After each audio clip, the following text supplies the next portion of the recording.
Alright, hello guys, welcome back. Alright, so this is episode 2 in the beginning series of Minecraft Basics for my friend who is getting into Minecraft. Today we're going to be covering hostile mobs. Well, not hostile, mobs in general and what they drop. Everything from the neutral, to the hostile, to the friendly. So, let's start off with the basic animals. First of all, let's go over here. Alright, so we got mushrooms, which only spawn in mushroom biomes, which are incredibly rare. You know you're in a mushroom biome because you see giant mushrooms. That's right, giant mushrooms.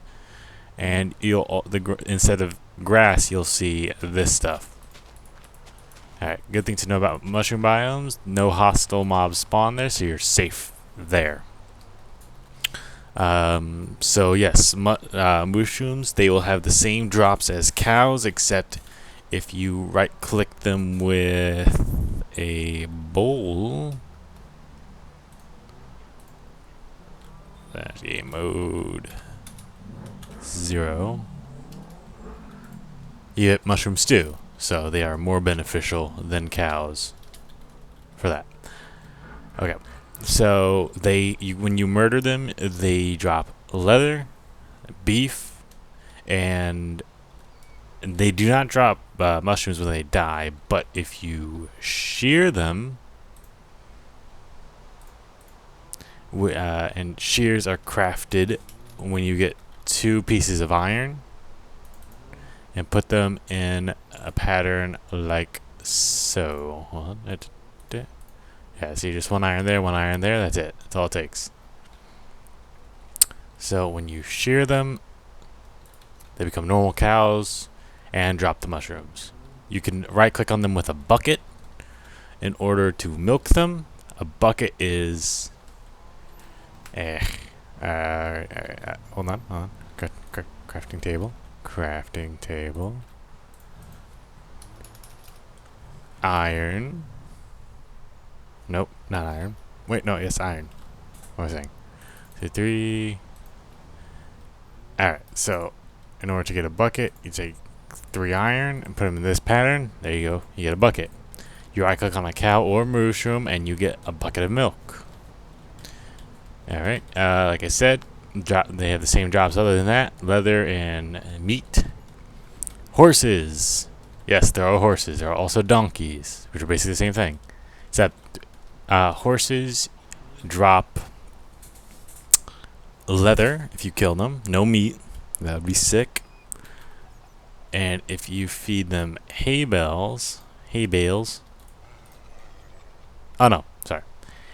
In order to make them yours, you have to right click on them, stay on them, and they will kick you off a few times, maybe many times. But you have to keep doing it until you see little red hearts appear above them. Once that happens, they will become yours. And yeah, you got yourself a horse or a donkey. So if you, let's see. Come on. Be my pal. Be my pal. There we go. It's now mine. Horses can jump. What the heck? This horse is stuck. Horses can jump. Oh, duh! Wow.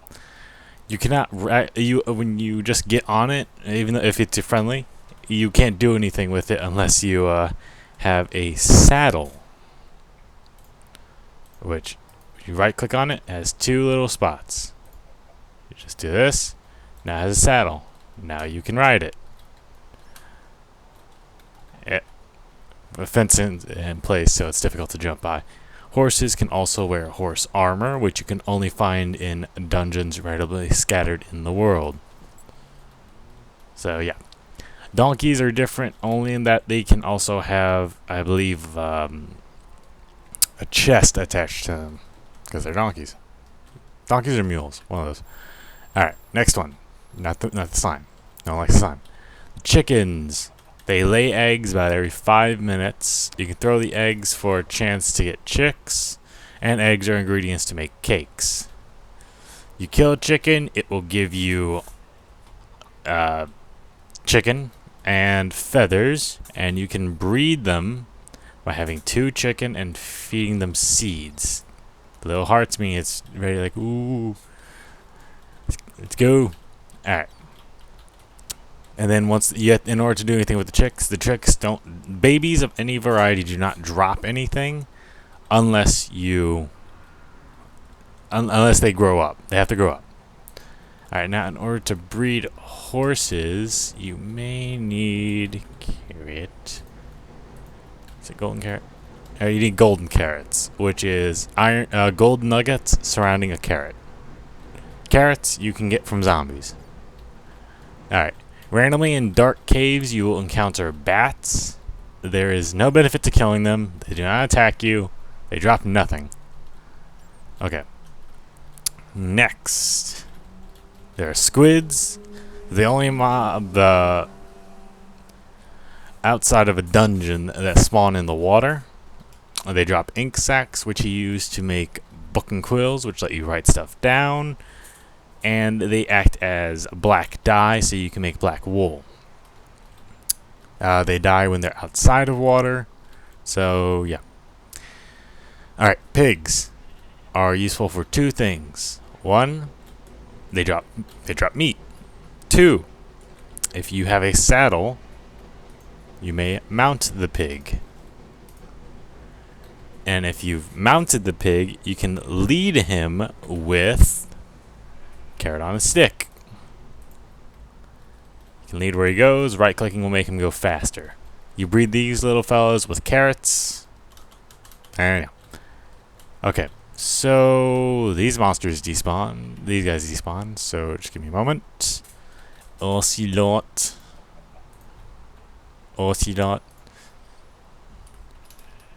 Woof. Woof. Wolf. Alright, so wolf, ocelot. Ocelots will murder chickens. Wolves will murder sheep. Alright, in order to tame a wolf and make it yours forever and ever, you give it bones. Once it gets love hearts and it has a collar, yeah, he's yours. Now, cats are a bit more tricky in that they run away from you. So you have to hold shift so you're crouching with some raw fish in your hands. So it can come to you. Once it's come to you, you right click it and wait, no, sorry. My bad. I am lying to you. I'm a filthy liar. You need cooked fish. The normal fish is for breeding.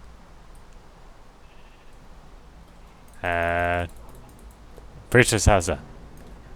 Let me summon a second one.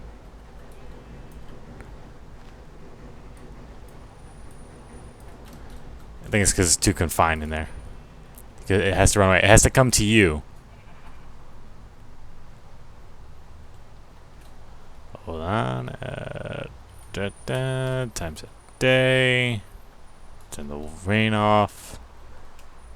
Okay. So if I like this, come on, little kitty. Alright, the wolf will follow.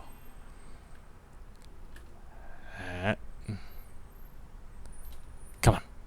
Come on. No. Okay. I thought so. It's raw fish. The heck? Kitty. Kitty. You see? You stand still. It comes to you. And there you go. Okay. I don't know why we'll screw up with that one. And they turned like one of 3 different skinned cats. Creepers are scared of cats, so they're good for home defense. You breed that one with fish. You can breed wolves together and heal them with meat of any variety, I'm pretty sure. Okay, and you right click on them to make them sit like I did with the cat. I'll do it with the dog. There we go. Okay, so next is the sheep. That you need them so you can get wool, so you can make a bed so you can go to sleep. Unless you want to go through the trouble of getting a bunch of string. Killing them will give you 1 wool. And I just destroyed them, but if you have shears, you can right click on them and they get to live. They'll grow back their coat and you can shear them again, and you get more than one wool. You can breed these fellas with wheat you grow. Okay, I think that basically sums up all neutral mobs. Cows, pigs, yep. Oh, no, yeah, okay. Now we're going to go to the hostile ones. Yeah, that's right, the hostile, or actually we'll cover the two neutral ones real fast. Nope, that one next. After this one. Alright, hostile mobs. Skeletons. They burn in the sunlight. They will shoot at you. So, just to look, see? Immediately catches fire. Skeleton. They drop bones, arrows, and bows, arrows, and bones. Zombies. They can drop, on very rare occasions, iron. They also drop, I forgot to put pictures there, but they drop carrots and potatoes, which look like this. Potato. Carrot. And unlike the wheat, they don't need seeds. You just shove the carrot and the potato into the ground, the hoed ground, and then dig them up when they're mature. There are poisonous potatoes. Do not eat those. They are bad. Okay, so they drop those two. Rotten flesh. They also burn in the sunlight. And rarely they will drop armor if they are holding it, or tools, like if they're holding like a sword or something. Rarely. Alright, creepers here. These are the staple of Minecraft. So what these guys do is when they get close to you, like they won't do it to me right now, but they will explode. It'll cause big damage, blow up any items that are on the floor, so that is bad. They drop gunpowder, which is used to make TNT, which is a fun little tool, but you have to get a bunch of gunpowder. These do not burn in daylight. They will survive. Alright, next one. Oh, if they are struck by lightning, they become supercharged creepers with a little lightning aura. Their explosions are bigger, and I believe they drop more. They're more likely to drop more gunpowder. Alright, next one. Ignore the zombie in there. Spiders do not burn in the daylight. During the daytime, they, as long as they're exposed to the sun, will not harm you. They'll just look at you funny, wander around. At nighttime, they will attack you. They can climb up straight walls. They cannot get past ledges. They can only go straight up. They drop spider eyes, which is used for brewing potions. String, which can be crafted into wool, used for a bow. And do you drop anything else? I'm pretty sure that's all you can get from them. Alright, now cave spiders, nasty little jerks. They spawn in mine shafts deep underground. You'll see a spawner, a little box with a spinning spider in it. They will spawn these. You want to destroy that fast because they're the same as the spiders in every way, except they will poison you when they hit you, which will kill you much, much faster. Next, a witch. I believe they randomly spawn through the world rarely now, but they're usually found in their little houses in swamps. They will attack you with a variety of potions. They will heal themselves with potions. They do not take any damage from poison. And they drop gunpowder, glowstone, and I believe rarely potions. Alright. Yeah, they're not nice. Oh, wow, I almost completely forgot. The friendly mob I didn't show you is the villager. Villagers can be found in villages. They breed by going. It's odd how they breed. It requires doors. It's very. You want to look up a separate video to learn how to breed villagers. I still haven't nailed it down. But you right click them, and they give you a trade. When you do the trade, another trade will open up. They have 3 to 4 trades, I believe. They look similar, and not at all the same. All right, next one, slime. Yeah, they're very common on super flat worlds like this. They are useful only for slime balls, which are useful for sticky pistons. And I believe not much else, unless there's a new recipe added that I, of course, do not know about. Yeah, sticky pistons, yay! Go like this. Cool thing about sticky pistons. Oh, look. Oh, I think it's because I right-clicked a bunch of times. Sticky pistons will grab a block and pull it. Doesn't work with obsidian or bedrock. Okay. In order to summon one of Minecraft's 2 bosses, you need to get soul sand from the nether, put it in this fashion, and get 3 wither skulls. We will be covering the wither right now. In order to make a nether portal to see the other mobs, you have to get obsidian, put them in this fashion. You don't need the corner bits, but just to look nice. And you light it on fire with flint and steel. We go inside. Ooh, a lot of guys have wound up in here. Alright, so not that one. Have a hole. Alright, so once you're in hell, you go up really far. And still further. And there we go. Now, where do we go? We go this way. And that way. Alright. So in the nether, the nether has all of its own mobs. There really aren't nothing duplicates here. There's nothing from the surface here unless they get pushed through the nether portal. And I believe this is over here. Yes. Down we go. In the nether, there are fortresses that are made of nether brick. And go over here. We'll see the other mobs. Alright, so this... well, I'll show you that one last because I would spawn that in. Alright, magma cubes. These are the nether's version of slimes. They will hurt you. I believe even the tiny ones will hurt you, whereas tiny slimes are the only ones that don't hurt you. They drop magma cream, which is useful specifically for alchemy, brewing potions. Alright, you got the blaze. These spawn in nether fortresses like this, which also has spawners where they spawn a lot more of. They are useful. They drop specifically blaze rods, also used for brewing, which is another episode entirely. Now these guys are the cream of the crop, the wither skeletons. These spawn specifically in here, and they are rare.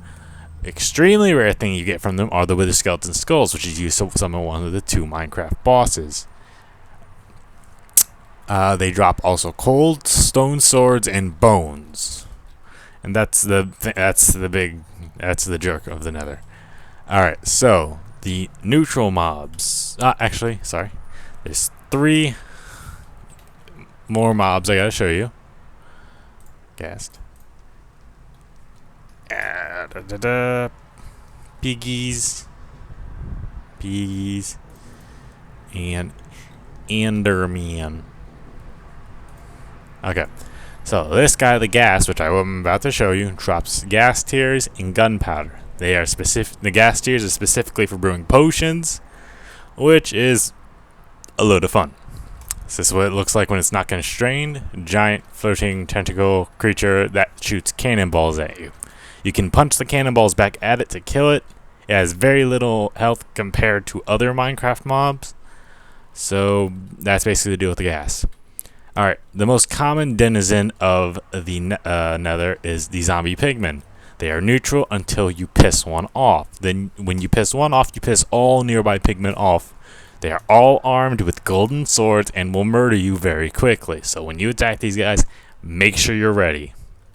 These guys drop golden swords, golden nuggets, rarely golden bars, and rotten flesh. The last neutral mob is the Enderman. Tall guy. He's neutral until you look at him. When you look at him, he will get really pissed off. You're going to hear a really scary noise, and he's going to teleport around and try to kill you. He hits very hard, but you want to kill him for ender pearls. Ender pearls are how you discover the end, the last dimension in the game, and fight the boss of Minecraft. They can be you can right click them to teleport you, which I can't do in creative mode, but I'll show you that in another video. So you need that. Yeah, that's Enderman. That's everything. Alright, so the wither skeleton, the thing you use the wither skeletons to summon drops a nether star, which is very rare, and you craft it Let's see, crafting table. See if I can remember this recipe. Obsidian. 1, 2, 3. And glass. So if I try to craft this, you put the star here, glass here, obsidian here, you get a beacon. Beacon's what you saw up top. Basically, yeah, it emits its own light, but when you place it, in, let's see, block. You have to use like a rare resource, emerald, diamond, iron, or gold. All are usable currency. You have to make a pyramid shape with the beacon on top. It will then emit a light to make sure you've done it properly. And unless, of course, you're in the Nether. Yeah, you see, you make the pyramid shape. When you make larger and larger versions, you get access to more options. So initially, all you can do is speed and haste. When you make the 2-layered one, you get resistance or jump boost. When you get the 3-layered one, you can give yourself strength. And when you maximize the size, you can mess with the secondary power, which is regeneration, which gives you 2 abilities rather than the 1. When you're in the area of this while it's going off, and you have one of the abilities selected, then while you're in the vicinity of it, you have that ability. So you'll mine faster, you'll move faster while you're in your base. That's basically the gist of it. So that is the summary of all the mobs that you'll run into. Oh, there is one last one. Shoot. When you look for the end, you will discover silverfish. These little guys, they drop nothing, and they're just jerks. They are jerks because they can spawn in these. They look like normal bricks. They're cobblestone and stone versions as well. When you break them, when you can punch them with your hand and break them like dirt. That's how you know it. If you notice a difference in speed when you're digging the stone, stop, because when you break it, these guys will come out. When you hit them, they wake up other ones that are nearby and they break out. So let's see. If I do this. There, see? They broke out. So that's a summary of all but the final boss in Minecraft. And I leave the newest water temple mobs, which I haven't seen yet. So it will be a surprise for me. That is the basic summary of all the Minecraft mobs, aside from the water temple and these. Hope you guys learned something. See you guys next time.